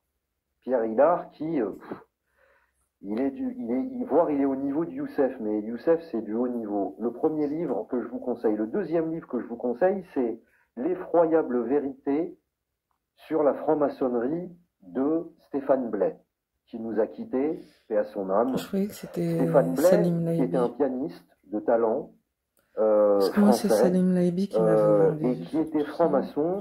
J'ai oublié en fait la loge maçonnique dans laquelle il était avec tout durant ce qui était 25 ans. Soral, Kémy Séva. Et qui nous explique tout. Alors qu'est-ce que nous explique en tout début de bouquin, dès les premières pages du bouquin, qu'est-ce que nous explique Stéphane Blais? Stéphane Blais, d'ailleurs, il est mort dans des circonstances extrêmement troublantes. Il se serait défenestré, mais je crois que j'ai déjà entendu parler de lui. Il y a vraiment de sérieux doutes. Parce qu'apparemment, il y a des témoignages de ça. Il y a des témoignages de ses amis comme Diodo qui dit qu'il était dépressif. Ça me revient un peu. Jim, je te mets le truc, mon frère, je te mets mute. Il était dépressif pour une histoire de peine de cœur avec sa copine. Et il y en a d'autres qui disent qu'il était pas spécialement SUI, etc. Qu'est-ce que nous explique en fait Stéphane Blais? Il nous explique que le tournant du Royaume de France, il date du fait que le Royaume de France se sont endettés auprès d'argentiers, et là je vais le dire, originaire d'un petit pays du Moyen-Orient actuel qui fait des choses pas très sympathiques aux Palestiniens, si vous voyez ce que je veux dire. Et donc, il cite notamment un très grand argentier qui prêtait de l'argent au Royaume de France, qui s'est retrouvé surendetté à un moment donné, et qui s'appelait Cerber. Je vais vous l'épeler.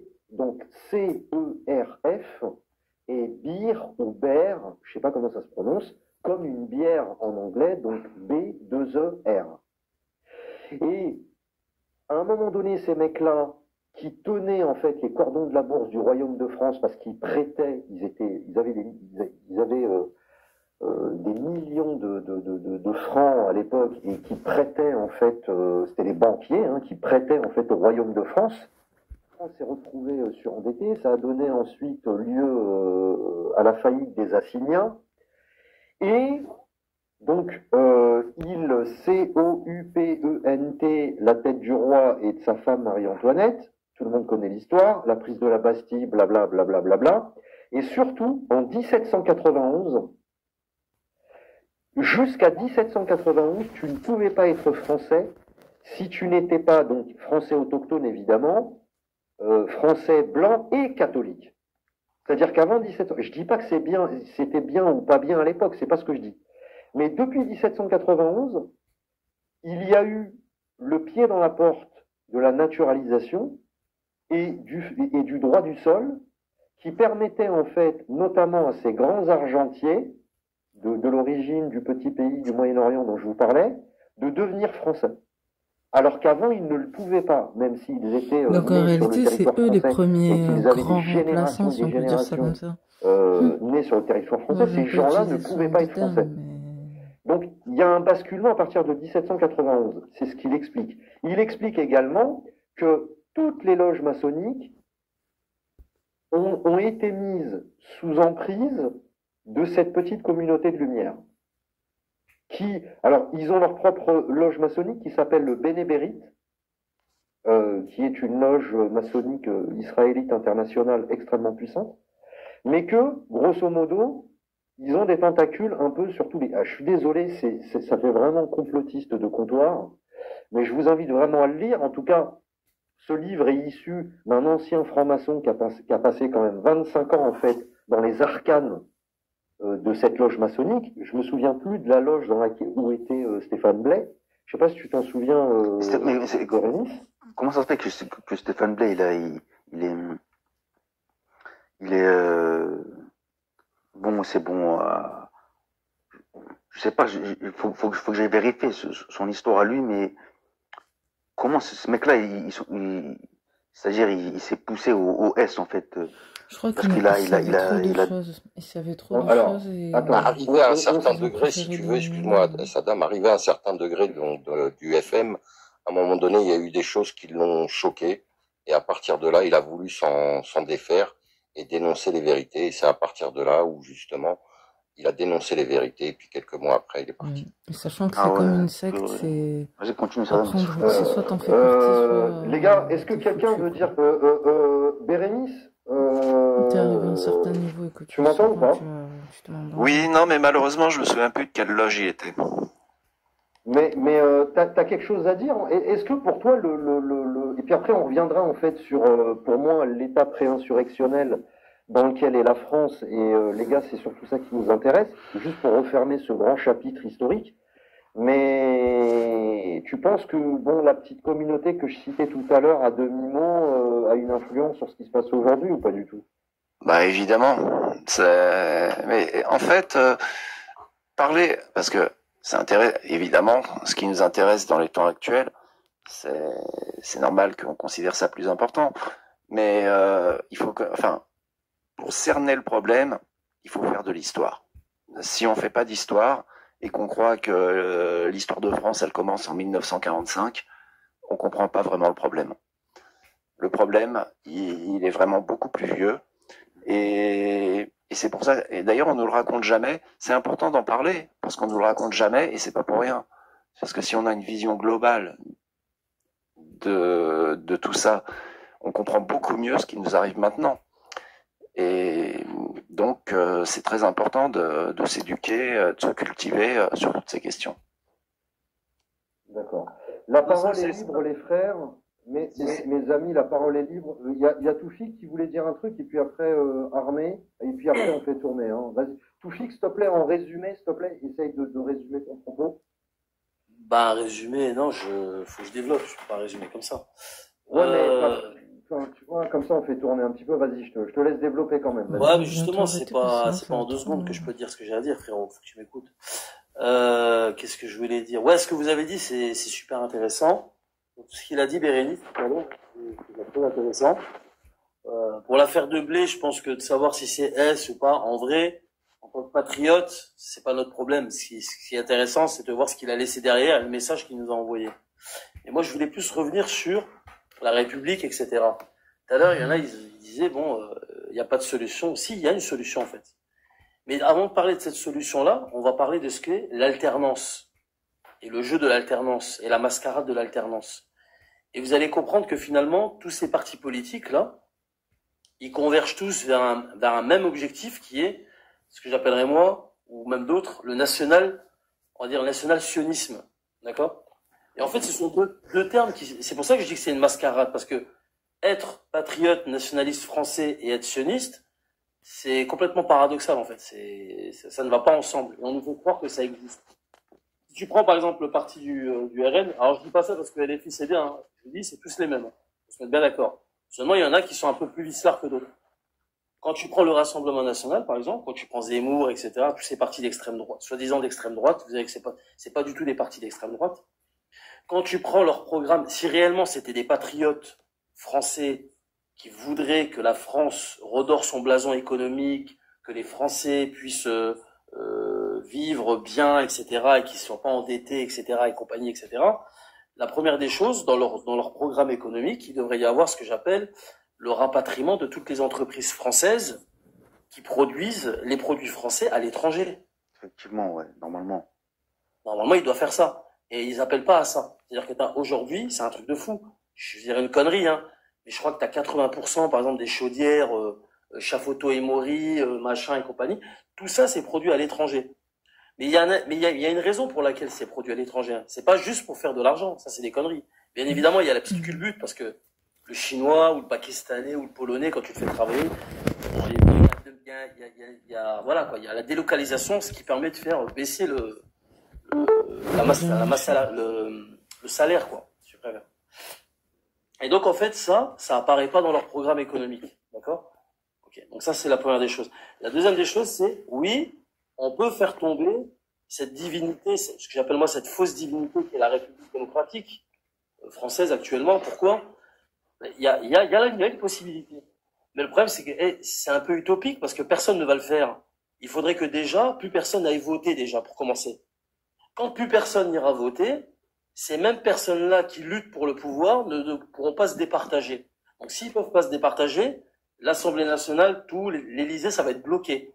Donc à ce moment-là, qui va prendre le pouvoir? Logiquement, ça va être l'armée. Et je pense que la solution dans ce pays, c'est que l'armée reprenne le pouvoir en réalité. Car il n'y a que l'armée qui pourra rapatrier toutes ces entreprises qui sont à l'étranger, les ramener en France pour faire ce qu'on appelle, je ne vais pas employer le terme parce que ce qui est marrant, si je dis le national S, voilà, national, trait d'union, socialisme, posez-vous la question, pourquoi le national, trait d'union, socialisme est vu comme un antisémitisme, alors que ça n'a rien à voir. C'est une idéologie purement économique. Ça n'a rien de racialiste. Or, dire que tu es national-socialiste, aujourd'hui, c'est comme si tu étais antisémite. Et je vais revenir donc, tout à l'heure, tu as parlé de la fuite des capitaux, je crois, Bérénice, il y a 1 heure. Toufik, tu veux pas quand même que la DGSE te pète la porte à 6h du matin demain matin? Je suis en Algérie, mon frère. Ils vont pas venir la péter. Ah, mais je crois que tu comptes revenir en France, donc si tu veux pas, ouais, alors, je sais pas. Toi, t'es gentil. Alors, pour nos amis qui sont sur le panel et qui sont encore en France, j'ai pas envie qu'ils leur pètent leur porte. Non, mais c'est mes propos à moi. Ça n'engage que moi. Mais je vais essayer d'être court et de pas transpercer trop le. Mais il est là le nœud du problème, c'est que le national machin que je viens de citer des socialismes, ils en ont fait une idéologie qui serait antisémite. Pourquoi? Parce que finalement, ça arrange leurs affaires, la fuite des capitaux. La fuite des capitaux, c'est ce qui permet justement d'entretenir cet objectif-là, cet ancrage-là, qui est le petit État que tu as cité tout à l'heure, en fait. Voilà. C'est pour ça qu'ils gouvernent, en fait. En fait, ce sont des parasites. Ils vivent des intérêts du remboursement pour pouvoir juste faire leur petit État, etc., etc. En fait, c'est purement religieux, tout ça. Bon, voilà. Mais en tout cas, si tu veux faire tomber la divinité qui est la démocratie et que la France reprenne le pouvoir, déjà, commencez déjà par ne plus aller voter, déjà. On verra ce que ça donne. Okay. C'est ce que je voulais dire. Merci Toufik. Tu veux dire un truc, Isla? Ouais, à un moment donné, quand on parlait de Stéphane Blais, moi je vais vous résumer ce que disait Stéphane Blais pour ceux qui n'iront pas lire son livre. Stéphane Blais disait un truc simple avant qu'il se fasse défenestrer. La franc-maçonnerie, et d'ailleurs, il n'y a pas que lui, il y en a un autre qui a écrit un livre, il y en a plusieurs autres, mais il y en a un autre, là, Gaillardeau, enfin bon bref, qui s'appelle un truc comme ça, comme Gaillard. La franc-maçonnerie, c'est un truc de goyim, écoutez bien les termes que j'emploie. C'est un truc de goyim, d'accord, composé exclusivement de goyim serviles. C'est des gens qui rentrent pas pour faire de la philosophie ou je sais pas quoi, etc. C'est des gens qui rentrent pour le piston, d'accord, pour avoir du pistonnage, d'accord. Ça c'est la première chose à savoir. Ces gens-là, ensuite, en fait, ce qui va se passer, c'est qu'ils sont, comment dire, ils vont être, au début, c'est des bleus, donc ils savent pas, ils comprennent rien de ce qui se passe, etc. Jusqu'à arriver à un certain stade, parce que quand ils détectent vraiment un intérêt, d'une personne vraiment, tu sais, qui pourrait, comment je pourrais dire, qui a une certaine influence, ce genre de choses, etc. ils vont essayer de, tu vois, comment je pourrais dire, de le tenir entre leurs mains, mais vraiment, tu vois. Donc, ce qu'ils font, c'est ils lui font faire des choses, etc. Et d'ailleurs, Stéphane Blais, c'est c'est des raisons pour lesquelles il a quitté avant d'arriver à un certain degré. Je crois que c'est au 30e ou, enfin, je crois que c'est le 30e degré, là. Chevalier Kadosh, un rituel où il plante le pape, je sais pas quoi, un truc comme ça. Donc, en fin de compte, il expliquait, Stéphane Blais, et d'ailleurs, l'autre, c'est pareil, il y a plusieurs sources, que les mots de passe sont en hébreu. Arrivé à un certain degré, les mots de passe sont en hébreu. Voilà. C'est des gens, et il expliquait, Stéphane Blais, que la franc-maçonnerie, c'est un truc de goyim, qui est chapeauté par le Bnei Brit. D'accord? Quand tu disais c'est une franc-maçonnerie extrêmement puissante, en fait, c'est la franc-maçonnerie des francs-maçonneries. C'est-à-dire, c'est le truc qui chapeaute les loges franc-maçonniques. Les loges franc-maçonniques, c'est le bras armé du Bnei Brit. Bnei Brit, par exemple, tu as des gens comme Jacques Attali, BHL, des gens comme ça, par exemple. Tu vois, voilà. Et des gens après qu'on ne voit pas, surtout. Bon, ça, je parle de ce qu'on voit, là, tu vois. Donc, même la franc-maçonnerie en soi, et la République, même la République, c'est une création talmudique. La Marseillaise, c'est un chant talmudique. En fait, c'est ça, en fait, qu'il faut comprendre, en fait. La France, telle qu'elle est aujourd'hui, c'est les conséquences du Talmud. Macron, il a dit, oui, la France, de grands hommes, eux ils disent juifs, mais bon, voilà, le Talmud, en gros, le Talmud, voilà, gros, la France, la République, telle qu'on parle d'aujourd'hui, c'est quoi? C'est le Talmud. C'est ça, en fait, le problème, tu vois. Von der Leyen, là, parce qu'on est dans l'Europe, par exemple, von der Leyen, elle a dit, Europe is the values of the Talmud. Tu vois ce que je veux dire? Elle a dit que, ça veut dire elle a dit que l'Europe, que le Talmud est notre loi. Ouais. Exactement. Voilà, l'Europe, c'est les valeurs du Talmud. En gros, le Talmud, c'est nos lois, on se base sur le Talmud. Tu vois ce que je veux dire? Donc, à partir de là, tu comprends tout. Macron lui-même, il a dit oui, la France des Talmuds. Après, t'en as l'autre, au CRIF, là, le patron du CRIF, là, qu'est-ce qu'il a dit? Il a dit il reste plus de Gaulois. S'il reste des Gaulois, ben, ce sont voilà, les Juifs, en gros, les Talmudiques. Voilà, tu vois, voilà, tu m'as compris, quoi, voilà. T'emballes pas.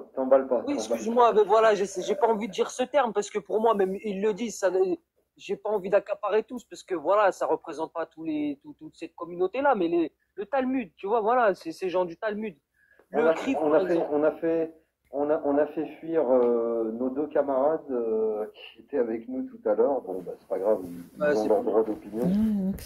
Ouais, il n'y a pas de souci. Vas-y, finis, Isla, et puis après je donne la parole enfin. Ouais, t'inquiète, ouais, j'ai bientôt fini. Tu vois, le CRIF, par exemple, il faut parler du CRIF. Il faut mettre le doigt sur le CRIF. C'est comme les Pâques sur le CRIF. C'est comme les Pâques aux États-Unis. Le CRIF, il a trop de pouvoir en France. Il dérange. Tous les présidents, ils vont se mettre à... Tu vois, quand je te dis que c'est le Bnei Brit qui chapeaute la franc-maçonnerie, qu'elle m'explique Stéphane Blais. Ils sont francs-maçons. Mélenchon, franc-maçon, 33e degré, tous des francs-maçons tenus par des histoires à la Epstein. C'est ça, la franc-maçonnerie, en fin de compte, tu vois, voilà. Ils vont tous au dîner du CRIF porter allégeance au CRIF. Tous. Le CRIF, par exemple, regarde, je vais te dire un truc. Le problème, tout à l'heure, j'expliquais la disparité du traitement médiatique. Et que c'est ça qui pousse, c'est une des raisons des trucs qui poussent à la guerre civile. Tu sais, regarde, je vais te dire un truc. Les médias, ils sont aux mains de qui? Ils sont aux mains des sionistes. T'es d'accord avec moi? Les médias CNews, BFM, enfin tous les médias, même TF1, enfin tous les médias que tu veux, ok? Mais surtout les chaînes de médias en continu, je parle, d'accord? Ils se permettent de dire des trucs hallucinants. Et toi, tu pourrais jamais te permettre de dire la même chose le quart dixième de ce qu'ils disent. Mais le problème, c'est quoi? C'est que l'ARCOM, l'organe qui est censé les censurer, leur fermer leur chaîne, tu sais, leur mettre des amendes, ce genre de choses, c'est qui le tient dans ses mains? C'est le CRIF. Tu vois ce que je veux dire? Qu'est-ce que tu veux de plus? C'est le CRIF qui va dire, voilà, tel média, ben en fin de compte, non, ça va. Pascal Pro, ce qu'il dit, par exemple, c'est pas vraiment de la haine contre les musulmans, il n'y a pas de problème. Tu vois? De dire que, par exemple, c'est des islamistes, c'est tout, enfin voilà, ou des trucs comme ça. Enfin, Pascal Pro, pas forcément, ou ses intervenants, peu importe, des pros ou l'autre, la folle, la Elisabeth Lévy ou des sionistes de fous, qui disent des propos de fous, eh ben, il n'y a pas de problème. Tu comprends maintenant pourquoi il y a vous m'avez compris, quoi. Pourquoi l'information n'est pas traitée de la même manière, etc. Et ces gens-là, ils se sentent impunis. Parce que même l'organe qui est censé réprimer les actions qui vont pas dans le traitement médiatique, les fermer, les bannir, les punir, les amender, eh ben c'est le CRIF qui le dirige. Voilà où il est le problème. Le problème, il est Israël en France, le Talmud, Attention. le CRIF. Voilà. Fais gaffe, allez, on s'arrête là. C'est bon, je m'arrête. Non, mais parce que c'est ta porte, hein. Moi, j'espère que tu es bien assuré, c'est tout. Je t'enverrai des oranges. User, vas-y, User. User, est-ce que tu es enfin là? Parce que ça fait 2 fois là que tu montes, tu descends. C'est quoi? T'aimes bien le toboggan de TikTok ou quoi? User, il faut parler, s'il vous plaît, monsieur, s'il vous plaît. Bonjour, monsieur, bonsoir. Signaler ou quoi, User, là? Non, mais User, tu nous signales, c'est pas possible. C'est possible. Hein. C'est chaud, bah fais-le descendre. Oh, mais c'est pas vrai. Je vais pas tarder à y aller. Je vais pas tarder à y aller, frérot. Juste, je vais résumer mon propos et après je m'en vais. Donc, Bérénice, il a apporté une bonne solution tout à l'heure, là. L'achat de l'or, etc. L'argent, franchement, j'ai screené, j'ai tout enregistré, j'ai screené en bas, en commentaire. La deuxième solution, c'est, arrêtez d'aller voter, les gens, et dites-le à vos voisins, dites-le à vos amis, hein. Arrêtez de voter, parce que plus vous votez, plus vous leur permettez de garder le pouvoir à ces gens-là, ce qui est complètement ridicule. Parce que la démocratie, c'est quoi? C'est juste le fait ça a été inventé pour prendre le pouvoir sans le prendre par la force. D'accord? Parce qu'avant la démocratie, les gens, ils venaient avec l'autre, il dégainait une épée, l'autre, il dégainait une épée. Ouais, effectivement, c'est comme ça. Voilà, allez, on se tape. Là, ça leur permettait de pas se mouiller, de se dire, bon, allez, on va faire un truc qui s'appelle la démocratie. Tous les 5 ans, tous les 7 ans ou tous les 20 ans, on va voter pour quelqu'un qui va prendre le pouvoir. Mais c'est toujours le même noyau dur qui garde la même idéologie. D'accord? Qui est voilà. Ce que j'ai dit tout à l'heure, je vais pas le répéter. Allez, salam alaikum, que la paix soit sur vous. Je vais aller dormir. Allez, salam. Salut à toi. Allez, bonne nuit, Toufik. Profite de mes vacances un peu. Allez, bonne fin de vacances, Toufik. Salut. Les frères, la parole est libre. Quelqu'un veut ouvrir écoute, c'est un sujet très, très alléchant, mais en fait, la chose qui me sidère, en fait, c'est que je trouve assez effarant, c'est qu'un homme comme François Bayrou, il parle de destitution. Il parle de même. Il sait même quand il s'est adressé, ce gars-là, il a dit comme quoi qu'il a annoncé la démission d'Emmanuel Macron. Mais je comprends pas, en fait. Je comprends pas pourquoi ils l'ont mis Premier ministre, en fait, ce mec-là. Bon, alors, en fait, en gros, si tu veux, ce qu'on essaie de t'expliquer, frérot, depuis le début, c'est que tout ça, en fait, c'est de la mascarade et que il faut éteindre sa télé parce que tout ce qui est diffusé à la télé, à 50 à 70%, c'est du fake. Ah, c'est du fake, quoi. Ouais, t'es gentil. Donc, il faut ta télé, il faut que tu l'utilises éventuellement pour te divertir de temps en temps, regarder un match de foot. Ça fait du bien de regarder un match de foot, tranquille, regarder un documentaire animalier, parce que c'est vrai que c'est dur en fait la vie dans ce monde de brut. On est dans une hyperinflation, les gens en ont ras-le-bol. Le prix de l'essence, le prix du carburant augmente en flèche. Le prix de l'électricité a augmenté de 30%, 40% en 3-4 ans. Le prix de la bouffe a augmenté de 30%. Enfin, la vie, c'est pas drôle, quoi, en ce moment, tu vois. Donc, ta télé, en fait, tu t'en sers pour regarder des documentaires animaliers, pour regarder, je sais pas, moi, ce que tu veux. Mais tu regardes pas le journal télévisé parce que tout ce qui est dit dans le journal télévisé, c'est faux, c'est du fake. Tout simplement. Ils te mentent du début à la fin, frérot. C'est des manipulateurs. Et point final. Tu vas ajouter un truc, Elcheon? Ouais, en fait, on dit que sur 30 minutes, en fait, t'as qu'une minute de réalité. Et 29 minutes, c'est que des radios-trottoirs. Sur 30 minutes, vous vous rendez compte, il n'y a qu'une minute de vérité.